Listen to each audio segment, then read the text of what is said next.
Bien, hermanos, vamos a meditar en la palabra.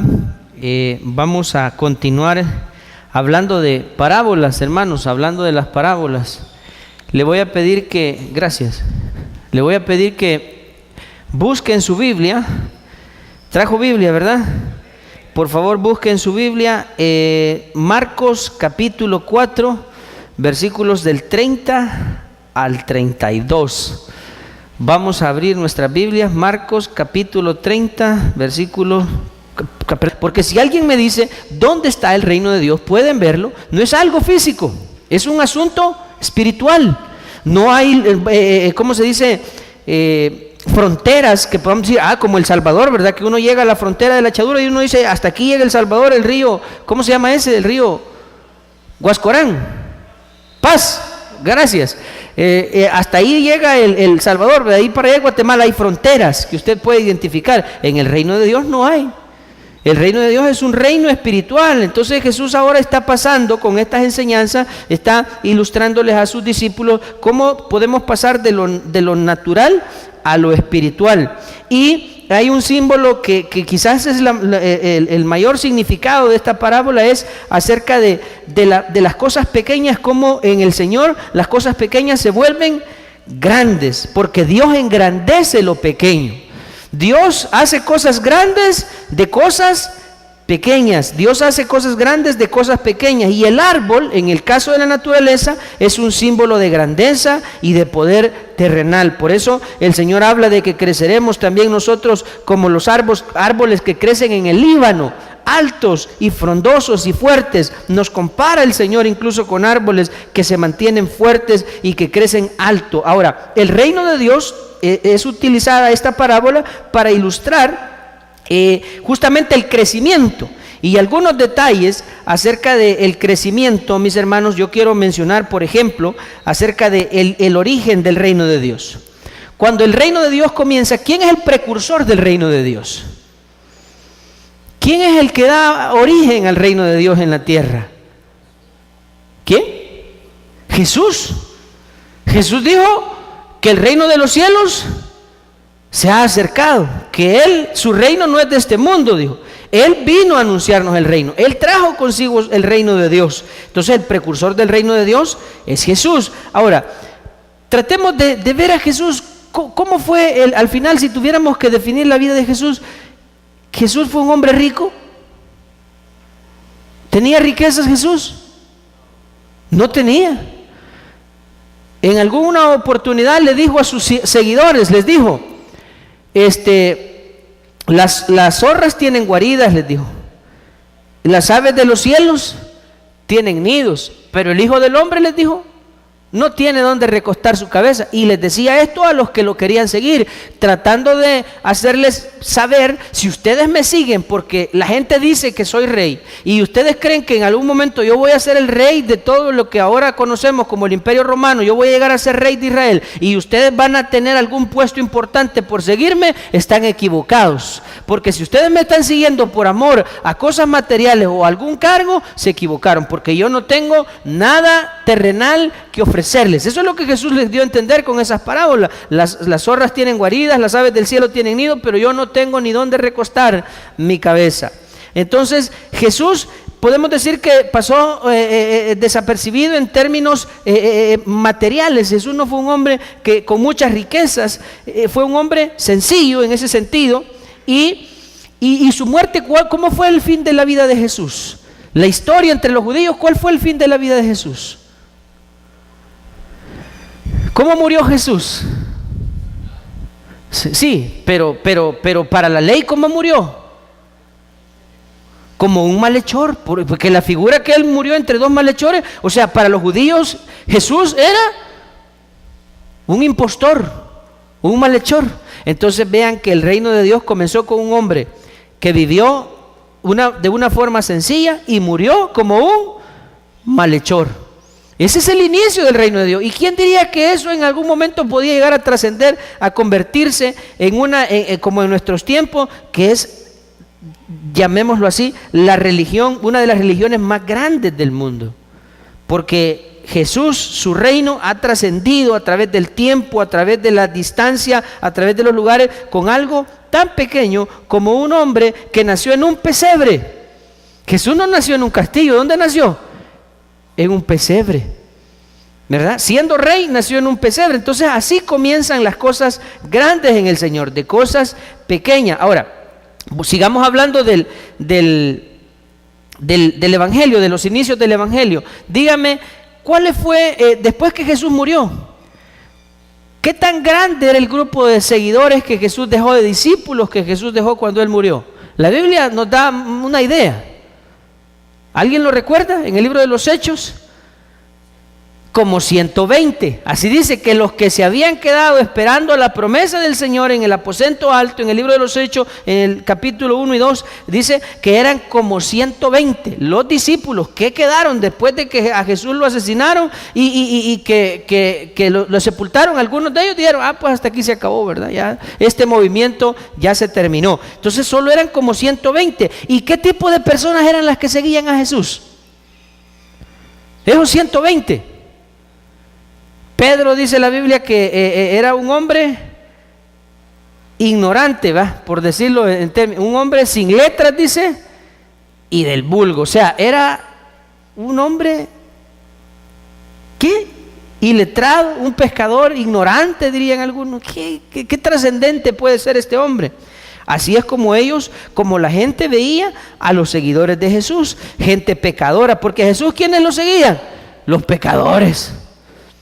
Vean, aquella mujer pecadora, dice, de la que le había sacado, en el caso de María Magdalena, de la que había sacado 7 demonios, la otra mujer pecadora que había derramado perfume sobre Jesús, los publicanos seguían a Jesús, gente aborrecida. Ese era el tipo de personas que seguían a Cristo, al Señor. Y con esas personas, con ese tipo de personas, el Señor llevó a cabo lo que ahora conocemos como la iglesia, el reino de Dios, el cristianismo alrededor del mundo, que ahora ha impactado a naciones enteras con la verdad. Quiero que vea conmigo un par de pasajes. Hechos capítulo 6. Por favor, vamos a Hechos capítulo 6 y versículo 7.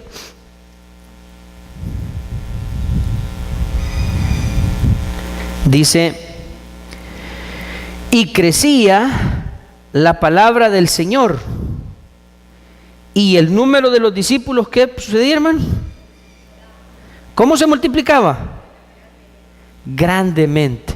Recuerda que cuando hablamos de la parábola del sembrador, decíamos que en el caso de la comparación de las figuras, la palabra de Dios, ¿cuál era la figura que representaba en la parábola del sembrador? Era la semilla, ¿verdad? La semilla es la palabra de Dios que se siembra en la tierra, y que si la tierra es buena, entonces esa semilla va a producir mucho fruto. Aquí hay una evidencia de eso. Dice que crecía la palabra del Señor y el número de los discípulos se multiplicaba grandemente. Y yo quiero aprovechar esto para decir que si hay algo que va a hacer que el reino de Dios crezca, hermano, es la palabra de Dios. Usted ve que dice que en la medida en que la palabra crecía, ¿crecía qué? El número de los discípulos. Y yo quiero decirle algo por esto, porque nosotros quizás a veces hemos mal enfocado nuestros esfuerzos. Y son de las cosas que pues hemos tratado de ir arreglando en el camino. Porque nosotros decíamos antes, bueno, hagamos más torneos y ¿verdad? Y hagamos que la gente venga. Y eso, digamos que de alguna manera es útil. Pero no es por jugar fútbol que la gente se va a convertir al Señor. La gente se va a convertir al Señor por oír la palabra. Porque la Biblia dice que la fe viene por oír, no por jugar fútbol. Viene por oír la palabra de Dios. Amén. Por eso es que le estamos nosotros insistiendo a la iglesia en el año del discipulado y le decimos, hermanos, discipule. ¿Y qué es eso? Comparta la palabra. Lo que Jesús nos dijo en la gran comisión es ir y hacer discípulos, enseñándoles, así dijo Jesús, enseñándoles todas las cosas que yo les he mandado. ¿Y cómo les vamos a enseñar si no con las escrituras? El gran problema aquí es que la mayoría de ustedes no quiere asumir responsabilidad en este tema. No quieren hacer su parte. Todos quisiéramos que Zaragoza entera se rindiera a Cristo, pero ¿cómo se van a rendir? ¿Por ver telenovelas o películas? No se van a rendir a Cristo, ni por jugar fútbol. Se van a rendir a Cristo en la medida en que la palabra de Dios impacte sus vidas. Y aquí dice que el evangelio crece en la medida en que la palabra de Dios crece. Ahí la importancia de los beteles, los equipos de pacto, que los hermanos van y predican. Y algunas veces a los beteles llega gente que no viene a la iglesia, pero si la palabra está llegando a sus corazones, tarde o temprano va a dar fruto, porque la Biblia dice que su palabra nunca regresa vacía. Pero tenemos que hacerlo. El reino de Dios empieza con cosas pequeñas, pero luego se vuelve algo grande. Algo grande. Eso es la ilustración. Eso es lo que Jesús pretendía transmitirle a sus discípulos al decirles que el reino es como una semilla, que es la más pequeña, algo que puede ser subestimado, algo que cualquiera puede decir, no hombre, eso no va a prosperar. ¿Cómo vas a creer que esa cosa tan insignificante va a llegar a ser un gran árbol y que va a tener hasta nidos y que los pájaros se van a llegar a refugiar en su sombra? ¿Podrían alguien menospreciar esto? Pero para Dios, como estamos hablando de pasar de lo natural a lo sobrenatural o a lo espiritual, entonces las reglas son diferentes. En el reino de Dios hay cosas que cambian. Y vuelvo y sigo leyendo el versículo. Así que dice que crecía la palabra y el número de los discípulos se multiplicaba grandemente en Jerusalén. También muchos de los sacerdotes, dice, obedecían a la fe. Cuando dice sacerdotes no le va a venir a la mente a los sacerdotes católicos, no, eran los sacerdotes judíos, eran los judíos que se estaban convirtiendo a Cristo, que sería algo parecido a eso, ¿verdad? Pero en aquel tiempo era otra religión. Entonces el del judaísmo se estaban convirtiendo a Cristo. ¿Por qué, hermano? Por la palabra. Tanto era el impacto que hasta los sacerdotes, hermano, esa era la gente más religiosa, la gente más comprometida con el judaísmo, y se convertían, dice la Escritura, al cristianismo por la palabra, porque Dios hace cosas grandes y las comienza de cosas pequeñas. Veamos siempre en el libro de los Hechos, en el capítulo 12, versículo 24.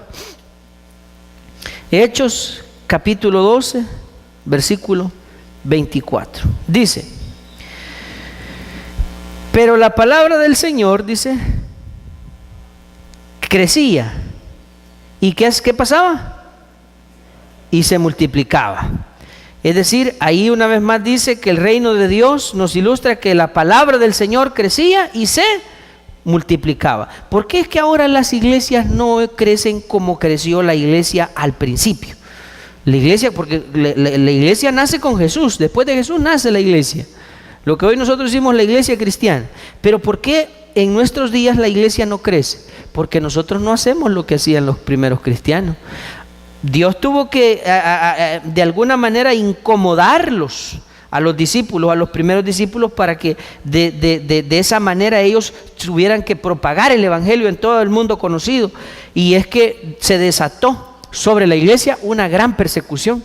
Y entonces los cristianos ya no podían libremente ejercer su fe, porque eran considerados enemigos del Estado romano. Entonces, si digamos, en aquel tiempo, si a nosotros nos hubieran descubierto reuniéndonos y hablando de Cristo, nos podían meter a la cárcel o nos podían hasta matar. Entonces, si esa fuera la condición del cristianismo en nuestros días, la pregunta, ¿usted se reuniría así públicamente, abiertamente, para decir que va a adorar al Señor? Vamos a esto. Si estuviéramos nosotros viviendo ahorita en Siria o en Irak, allá donde están estos enfermos de este grupo extremista de los musulmanes, y usted sabe que uno de los principales enemigos son los cristianos, porque ellos consideran que los cristianos son los infieles, dicen ellos. ¿Se imagina usted que nosotros estuviéramos haciendo este culto allá en el medio del territorio de los musulmanes? ¿Qué cree que harían si se enteraran que estamos ahí adorando al Señor, a Jesucristo? ¿Ah? ¿Llegarían con sus AK-47 y nos pepenarían? Ahora, la pregunta, si usted supiera que esa es la condición, ¿usted adoraría al Señor y ejercitaría su fe públicamente en unas condiciones como esas? ¿Ah? Lo más probable es que, ¿verdad? Hey, hermano, nos vamos a reunir en la casa del hermano Mario, pero no le voy a decir a ningún musulmán. Y nos esconderíamos y nos andaríamos, y así iríamos nosotros de una manera clandestina, digamos. Entonces, Dios propició esa persecución sobre la iglesia para que esta persecución diera como resultado que el evangelio se propagara, se esparciera por todo el mundo. Entonces los cristianos salieron huyendo de Jerusalén, solo los apóstoles se quedaron ahí, dice el libro de los Hechos, y los demás salieron huyendo, y donde quiera que iban, ellos iban hablando de Jesús, iban enseñando de Jesús, y entonces la iglesia se iba multiplicando. Esas son las formas en las que Dios mueve a su pueblo para que el evangelio no se detenga, porque Él hace cosas grandes, pero las comienza con cosas pequeñas. Vámonos siempre al libro de los Hechos, en el capítulo 19 y versículo 20. Hechos, capítulo 19 y versículo 20. Dice: así crecía, ¿y qué más dice? Pero solo prevalecía. No, dice que prevalecía poderosamente la palabra del Señor. Mire, la palabra de Dios crecía y permanecía. O sea, eso de prevalecía significa que permanecía, aunque no era que la gente oía y que luego se olvidaban y todo aquel movimiento se disolvía o se terminaba. No, crecía y se mantenía poderosamente la palabra de Dios, porque Dios siempre comienza, hermanos, las cosas grandes con algo insignificante. Dice la Biblia que Dios escogió a lo más vil, a lo menospreciado escogió Dios, y lo hace con un propósito. Por eso la parábola de la semilla de mostaza lo hace con el fin de demostrar el poder que Dios tiene para convertir algo insignificante en algo muy valioso. Dios tiene el poder para hacer lo que Él quiera y demostrar de esa manera que Él es soberano, que Él tiene control absoluto sobre todas las cosas que ocurren en este mundo y que no hay nada que pueda detener su mano. Alguien podría decir: eso tan pequeño va a poder dar esos resultados. Pues sí, en el reino de Dios así son las cosas pequeñas se vuelven grandes. Por eso es que nosotros debemos entender que cuando comenzamos algo para Dios, eso tarde o temprano va a dar grandes frutos. Mire ahora lo que dice el libro de Job. Uno de los amigos de Job, en el capítulo 8 del libro de Job, uno de los amigos le sugirió a Job hacer algo, a arrepentirse y buscar a Dios. Y dice en el libro de Job, capítulo 8, versículos del 5 y 6. Este es el amigo de Job, quien le hablaba era Bildad.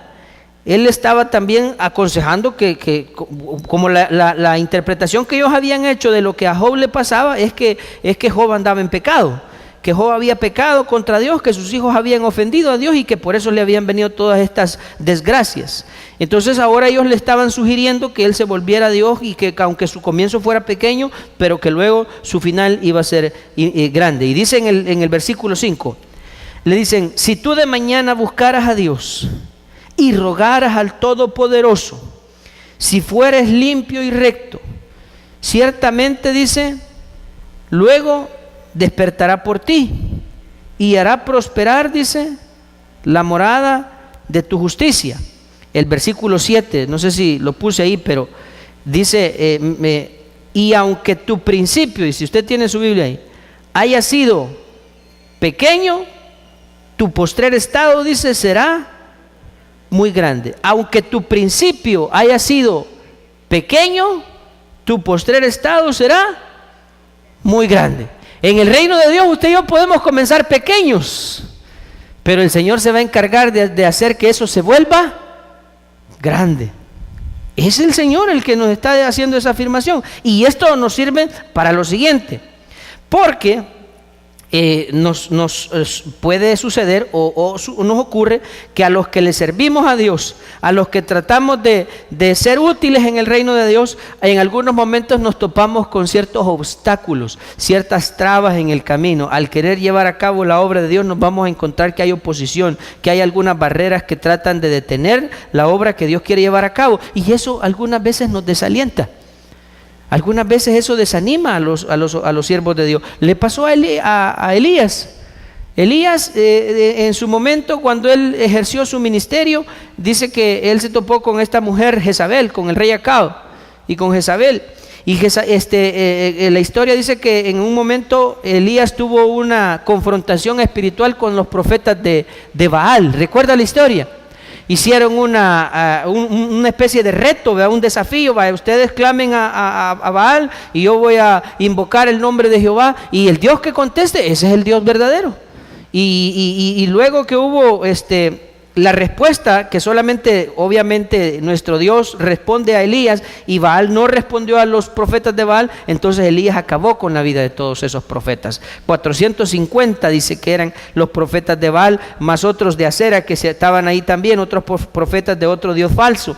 Y luego Jezabel, al ver lo que Elías le había hecho a sus profetas, lo manda a amenazar de muerte. Y le dice por medio de una carta que Dios le promete, que le jura, y que el siguiente día, para esa misma hora, ella lo iba a poner como a uno de sus profetas. En otras palabras le dijo: así como vos decapitaste a mis profetas, yo te juro que mañana a esta hora vos vas a estar igual que ellos. Y esas palabras en el corazón de Elías calaron, porque dice que Elías en ese momento entró en una depresión, dice la historia. A tal grado que Elías se fue a esconder en una montaña, en un monte. Se fue a encerrar en una cueva. Y llegó a tal punto de depresión Elías que le pidió a Dios: quítame la vida, le dijo. Ya no soporto más, ¿verdad? No soy mejor que mis padres. Elías entró en una depresión. ¿Pero qué le causó a Elías esta depresión? La oposición que había a la obra que Dios quería llevar a cabo. Y eso le ocurre a cualquiera que quiere servir a Dios. También se va a topar con ese tipo de obstáculos, y de repente la vista de uno se puede volver corta y decir: ay, caramba, si esta gente no entiende. Así, ¿verdad? Si es que esto solo por jugar vienen ni la escala. Y estar perdiendo el tiempo en predicarle a esta gente que solo por jugar viene, por gusto. ¿Me entiendes? Entonces, de repente puede caer, estoy poniendo un ejemplo de lo que uno puede caer de repente en el desánimo de decir: si estoy para qué, si es terminando el colegio ya no vienen a la iglesia, esta gente solo por interés viene. ¿Para qué estarle predicando a esta gente? Si es pérdida de tiempo, pues. Entonces uno de repente puede caer y empezar a ver como que lo que se está haciendo es algo insignificante y algo que no va a prosperar. Pero luego viene Dios y nos dice: no, hombre, no te preocupes, el reino de Dios es como la semilla de mostaza, que es algo pequeño, puede parecer insignificante, y puede haber quienes te subestimen y te menosprecien y digan que lo que estás haciendo no va a prosperar, pero si esto es de Dios, entonces va a prosperar. ¿Sabe que esa es la conclusión? Y le quiero pedir que busque ahí en su Biblia, en Hechos capítulo 5, versículos del 34 en adelante. Esa fue la conclusión de la que un sabio judío que era parte del Sanedrín le dijo a sus compañeros. Esa conclusión a la que llegó para que no se menospreciara o subestimara el reino de Dios. Dice Hechos 5:34: entonces, levantándose en el concilio, si estaba en el concilio era porque era parte de él, un fariseo llamado Gamaliel, doctor de la ley. Mire el currículum de este hombre, venerado, dice, o sea que era una persona pudiente, venerado de todo el pueblo, mandó que sacasen fuera por un momento a los apóstoles, porque los estaban intimidando a los apóstoles, diciéndoles que dejaran de hablar de Jesús, que dejaran de anunciar el evangelio, que se callaran, porque si no les iban a matar, los iban a meter a la cárcel y los iban a matar. Entonces Gamaliel, después de oír las amenazas que les hicieron, él les pide que saquen a los discípulos, y les dijo a los otros que eran parte del concilio: varones israelitas, mirad por vosotros lo que vais a hacer respecto a estos hombres, porque antes de esto, y les cita ejemplos, antes de estos días se levantó Teudas, porque rebeliones en Israel habían existido antes de Jesús, pero de otra índole, eran rebeliones o levantamientos armados que pretendían librarse del yugo de la esclavitud de los romanos, el del imperio romano, que es el que estaba en aquel entonces gobernando. Se levantó Teudas diciendo que era alguien. A este se unió un número como de 400 hombres, les dice, pero él fue muerto. ¿Cuántos discípulos tenía Teudas? 400. ¿Y Jesús cuánto tenía cuando murió? Acabamos de decir, el hermano Caro nos dijo, ¿como cuántos? como 120. Entonces, para los ojos de los hombres, ¿cuál movimiento era más grande? El de Teudas, ¿verdad? Si Teudas tenía 400 seguidores y cuando se murió él, se terminó el movimiento, este que tiene apenas 120 iletrados, pescadores, vulgares, ignorantes, esto ya se va a acabar, si es de los hombres, ¿verdad? Entonces dice, pero él fue muerto, dice, y todos los que le obedecían fueron dispersados y reducidos a nada. 37.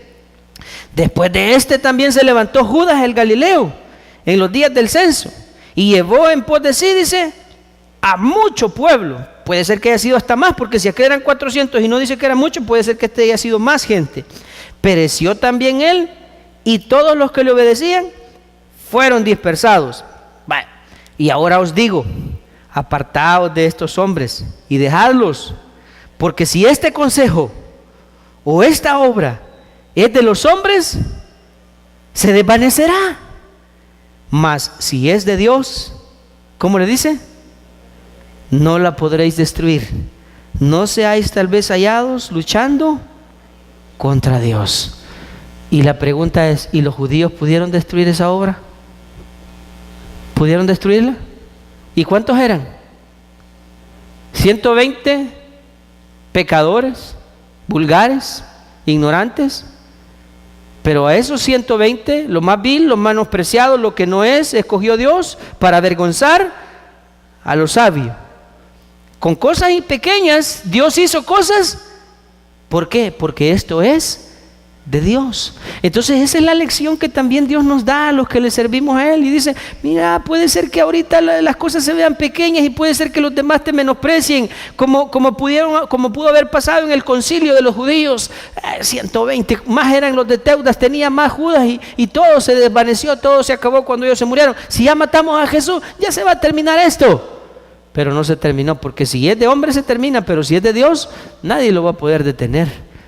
Y como aquí de lo que estamos hablando no es de asuntos humanos, sino estamos hablando del reino de Dios. Por eso Jesús dice que si algo Dios ha comenzado con cosas pequeñas, esto va a trascender y se volverá algo significativo, algo grande ante los ojos del Señor. Porque como le decía Bildad a Job, ¿verdad? Aunque tu comienzo haya sido pequeño, le dijo, tu postrer estado será muy grande. Aunque hayas comenzado pequeño, tu postrer estado será muy grande. Y esas palabras son las que deben alentarnos a nosotros, ya sea que estemos pretendiendo llevar a cabo la obra de Dios o que estemos pensando incluso en nuestra propia vida. No debemos desilusionarnos por las cosas pequeñas. No debemos desilusionarnos por la oposición. No debemos desilusionarnos cuando las cosas no resulten como quisiéramos. Entendamos que las cosas crecen al ritmo que Dios dice, en el tiempo de Dios, y que los frutos de Dios siempre se manifestarán y siempre ofrecerán resultados. Ahora, volvamos a Mateo. Hoy quiero que vayamos a Mateo, siempre hablando de la parábola de la semilla de mostaza. Vamos al 13:31. Dice, otra parábola le refirió diciendo, el reino de los cielos es semejante al grano de mostaza que un hombre tomó y sembró en su campo, el cual la verdad es la más pequeña de todas las semillas, pero cuando ha crecido es la mayor de las hortalizas y se hace árbol, de tal manera que vienen las aves del cielo y hacen nido en sus ramas. Y dice el 33, que las dos parábolas hablan de lo mismo. Otra parábola les refirió, les dijo, el reino de los cielos es semejante a la levadura que tomó una mujer y escondió en 3 medidas de harina hasta que todo fue leudado. De nuevo, algo pequeño que luego se encarga de leudar, en este caso la figura de leudar, ¿verdad? De leudar toda la masa, toda la harina. Así es el reino de Dios también en nuestra vida. Hoy nos vamos a ir de lo general a lo particular. En la vida de un cristiano, en la vida no de un cristiano, hablemos de la vida de una persona. ¿Cómo las cosas grandes comienzan de cosas pequeñas? Sí, las cosas grandes comienzan porque usted dirá, mire, es que mi comienzo fue grande, hermano. Yo estaba en una campaña y el día que yo por primera vez visité a la iglesia me pasaron al frente y entonces yo empecé a predicar y mire, desde entonces soy un elocuente predicador. No me diga que así comenzó todo. Yo le puedo decir que yo vine a Cristo hace casi 18 años. Y la primera vez que vine en calzoneta, con tenis. La primera vez que visité la iglesia. El otro edificio, ni siquiera, no digo el otro edificio porque ese templo ya no existe, lo deshicimos hace varios años. Hermano Carlos se acuerda, ¿verdad? Ahí donde estuvimos. Y ahí llegué yo, hace como 18 años, en calzoneta. Y cuando llegué tarde al culto, como muchos de ustedes, ¿verdad? Que me invitaron, y en aquel tiempo, como el templo era pequeñito, a la par del altar, las últimas sillas, ya cuando todo estaba lleno, hermano Carlos, no sé si se acuerda, por donde estaba el órgano, ahí ponían unas sillas que quedaba uno casi así a la par del predicador, ¿ve? Y como yo llegué tarde, ahí me fueron a sentar. Bueno, con esto les digo todo, que los pies los tenía arriba del altar yo, porque ahí como estaba, ahí estaba enseñando los tenis yo en el altar, en calzoneta, cuando llegué, hace casi 18 años. Ahora, ¿usted cree que, aquí viene el que va a ser el pastor de la iglesia en unos años? ¿Usted cree? Si en ese tiempo era un gran bulo yo, un gran malilla. ¿Quién se iba a imaginar que, bueno, malilla todavía, ¿verdad? No, son bromas. ¿Quién se iba a imaginar? Algún día, va a ser el pastor de la iglesia. Hay que decirle que ya no venga en calzoneta. ¿Quién iba a pensarlo? Pero la palabra de Dios llegó a mi corazón y Dios comenzó a hacer la obra, como esas 3 medidas de levadura que se pusieron en ¿cómo se dice ahí? Dice, semejante a una mujer que tomó, dice, escondió 3 medidas de harina hasta que todo fue leudado. ¿Ahí? La levadura que tomó y la puso en las 3 medidas de harina, ¿sí? ¿Verdad? Y luego todo eso fue no contaminado, fue leudado, fue ¿cómo se llama? Afectado por la levadura. Así es la palabra, hermano. Usted no se imagina, usted va a tocar la puerta de alguien y le comparte la palabra, un versículo, un texto bíblico, usted le comparte y eso puede hacer la diferencia en la vida de una persona para el resto de su vida. Algo así es el reino de Dios también. Dios dice, no debemos menospreciar nosotros lo que se hace. El que nosotros prediquemos, el que invitemos a alguien a un Betel, el que traigamos a alguien a la iglesia, no lo menospreciemos, porque las cosas grandes siempre comienzan de cosas pequeñas. Quiero mostrarles 2 pasajes, ya para ir terminando, y lo que tiene que ver con la vida de una persona, cómo con algo pequeño se hacen cosas grandes. Zacarías, capítulo 4, versículos del 8 al 10. Zacarías, capítulo 4, versículos del 8 al 10. Dice, vino palabra de Jehová a mí diciendo, las manos de Zorobabel echarán el cimiento de esta casa, y sus manos la acabarán, y conoceréis que Jehová de los ejércitos me envió a vosotros. Cuando vieran el cumplimiento de estas palabras, que Zorobabel iba a comenzar la reconstrucción del templo de los judíos, y que él mismo terminaría la obra, lo estaba profetizando con antelación, lo estaba anunciando con antelación el Señor, para que luego cuando se terminara ellos pudieran corroborar que en efecto esta palabra venía de Dios y que era Dios obrando en medio de su pueblo. Versículo 10. Porque, y les dice esto a aquellos que podrían decir, no, hombre, ¿cómo vas a creer que van a reconstruir el templo? Eso no va a pasar. No. Entonces, para los que estuvieran menospreciando, les dice, porque los que menospreciaron el día de qué, hermanos, ¿qué va a pasar? Dice, se alegrarán. Los que menospreciaron el día de las pequeñeces, se alegrarán y verán la plomada en la mano de Zorobabel. Estos 7 son los ojos de Jehová que recorren toda la tierra. Verán la plomada, es decir, ustedes verán cómo Zorobabel va a terminar este templo. Lo va a comenzar y lo va a concluir, porque Dios lo ha dicho, porque Dios lo ha declarado. Y ustedes que menosprecian las cosas pequeñas y que podrán decir, y Zorobabel es incapaz de hacer eso.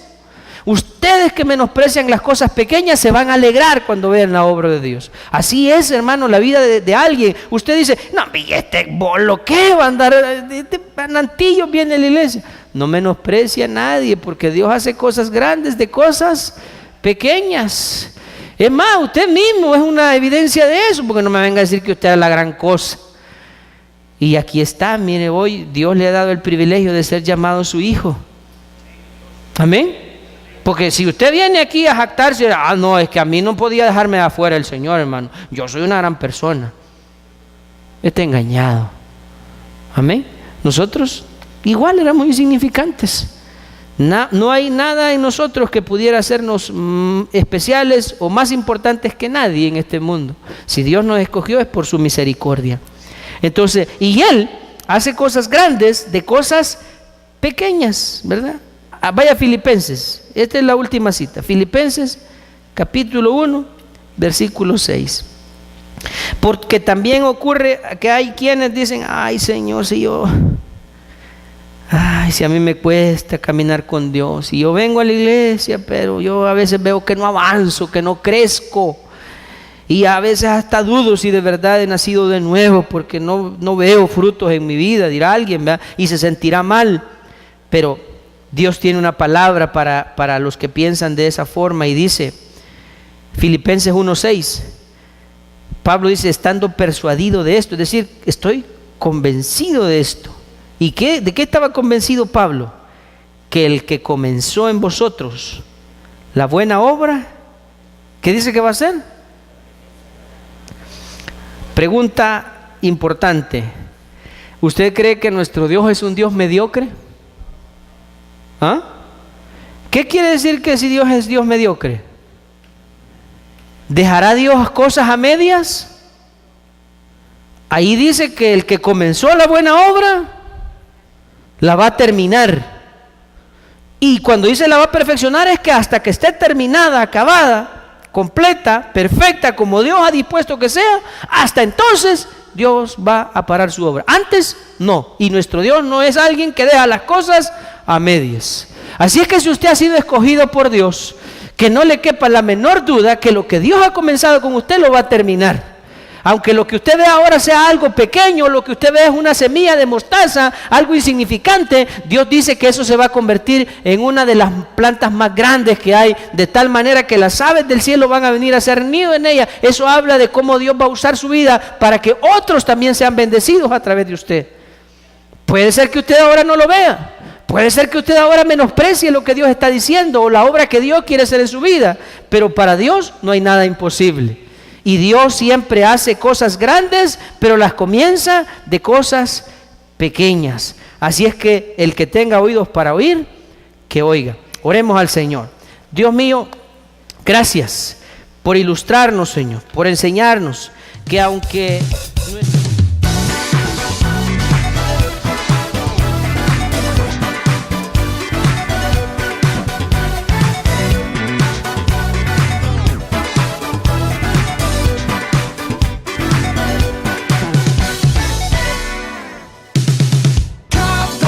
this